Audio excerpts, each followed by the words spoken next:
En studio ce soir, Michel Terrien. Comment ça va, Mike? Yes, ça va bien, merci. Excellent. Très heureux. Content d'être de retour. Très heureux de te retrouver. C'est très agréable. Les anecdotes pullulent dans les corridors. Les sofas sont confortables. On du fun. On s'en compte des belles, des vertes, des pas mûres. C'est merveilleux. Tu veux revenir rapidement sur la situation à Toronto, Michel? Oui. Écoute, pour moi, c'était une bonne série. T'sais, oui, les Leafs ont échappé à 2 matchs, là, mais il ne faut pas quand même oublier qu'ils se sont rendus au match numéro 7.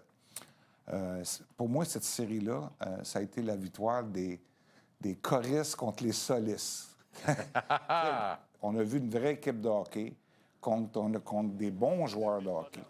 Tu peux avoir les meilleurs individus, le meilleur talent, mais si tu n'es pas capable de former une équipe comme les Panthers sont, ça pourrait dire que ce n'est pas toujours le talent qui va l'emporter, mais plutôt le concept d'équipe.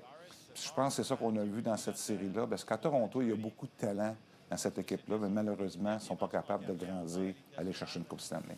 Et là, ça prend du changement. On en réclame partout. Je pense que tout le monde a acquis la conviction qu'il allait y en avoir. Ouais. Marner et Tavares deviennent libres comme l'air. Dans le cas de Tavares, OK, je peux comprendre. Il avance en âge. Probablement qu'il va partir. Comment on se rend à la perspective de perdre pour rien? Mitchell Marner, born and raised dans le Greater Toronto, a rêvé de cette équipe-là. Les Leafs l'ont repêché, ils l'ont développé, en ont fait un joueur vedette de la Ligue nationale. On ne peut pas perdre ce gars-là, là. Je veux dire une chose, Jean-Charles, c'est tellement facile de laisser aller des joueurs ou de donner des joueurs. T'sais, pour moi, Marner, là, on le critique beaucoup au Canada anglais.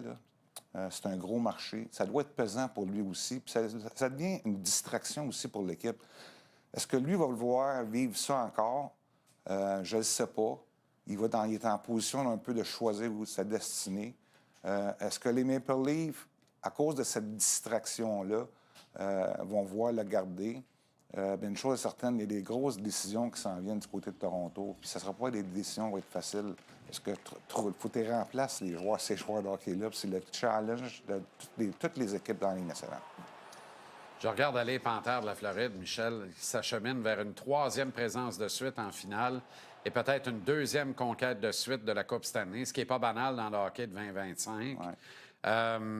Et je dis ça parce que j'ai encore l'impression que le club qui va sortir de l'Ouest va arriver à moitié mort en finale.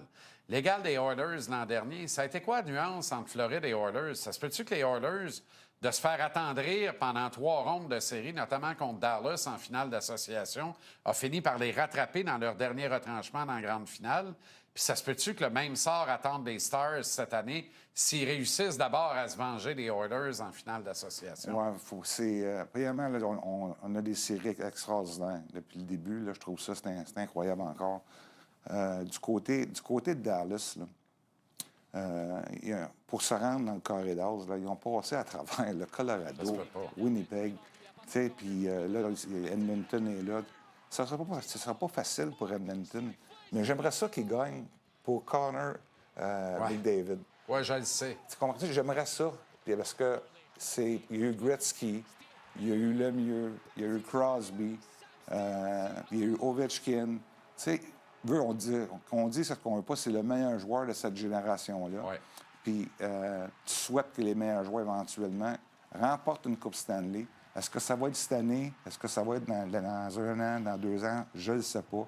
Mais j'aimerais ça que ce gars-là lève la Coupe Stanley parce que c'est le meilleur de sa génération. Il y aura les Jeux olympiques en février dernier. Tony parlait de Jake Oettinger, qui joue dans la tête des dirigeants américains. Est-ce que tu es de cet avis-là? Il est extraordinaire. Dans les 4 derniers matchs des Stars de Dallas, moyenne à 1,76, pourcentage d'efficacité à 0,939, des chiffres à faire rêver. Ouais. Oettinger fait la barbe à Ella Buck. D'ailleurs, il l'a éliminé au 2e tour des séries. Et les deux font la paire là, devant le filet des États-Unis. Mais c'est Ella Buck qui avait la cage à la confrontation des 4 nations. Est-ce qu'Oettinger peut le relever aux Jeux olympiques? Probablement. C'est un jeune qui grandit, qui est mature. Donc, pour moi, là, définitivement, quand tu regardes, là, tu viens de mentionner ses statistiques, plus ça avance, on dirait meilleur qu'il est. Et on va voir dans cette série-là, parce qu'il y a un gros défi devant lui, là, quand tu as une équipe comme les Oilers, avec la profondeur offensivement qu'ils ont. Il y a pour moi, la différence, pourquoi que je pense que Dallas va gagner, c'est à cause de Ottinger. Donc, le jeune, là, j'aime ce que je vois comparativement à l'année Il passée. arrive à maturité. Hein? Il arrive dans son prime. Là. Es-tu content et ému à la fois quand tu vois Seth the Kid et Flower s'amuser comme larrons en foire au championnat du monde de hockey? Ouais. Flower goal les games, sur le dos, sur le ventre, à ouais, ma tante. Ouais. Seth marque des gros buts, est engagé, se replie à pleine vapeur. Tu sais, la passion, il y a des affaires qui ne s'enseignent pas, Michel. Tu viens de le mentionner, le mot passion. C'est pour ça que ces gars-là sont capables de continuer à jouer à un haut niveau, même avec Flower, avec quoi, 40 ans, Sid, avec 37 ans, 38 ans. C'est des passionnés. Puis le passionné va toujours en faire plus, va faire attention à lui, va bien s'alimenter. Puis c'est le fun de les voir compétitionner la manière qu'ils ont joué. Donc, c'était impressionnant. C'est impressionnant. Je pense que le téléphone va sonner pour Flower. Je regarde la situation des goalers. Là. Honnêtement, là, à Dallas, ce soir, là, si Flower est dans l'organisation des Oilers, qui c'est qui goal? C'est une vraie question. Là. On comprend 2 jeux blancs de l'autre. Là. Ouais. C'est une énigme, l'autre. Quand la rondelle va arrêter de le frapper, et plus personne ne va rien comprendre. Ça va être un... Écoute, on ne peut pas dire qu'il ne fait pas la job présentement. Ouais. Regarde les 2 derniers matchs, il faut Ouais. lui donner ça. Là. J'ai hâte de voir comment il va se comporter contre les Stars. Parce qu'eux autres aussi, ils ont beaucoup de profondeur à l'attaque. Donc, mais en revenant à Marc-André, je pense qu'il a pris sa décision. Puis ça me surprendrait bien gros qu'il change d'idée. Merci, le coach.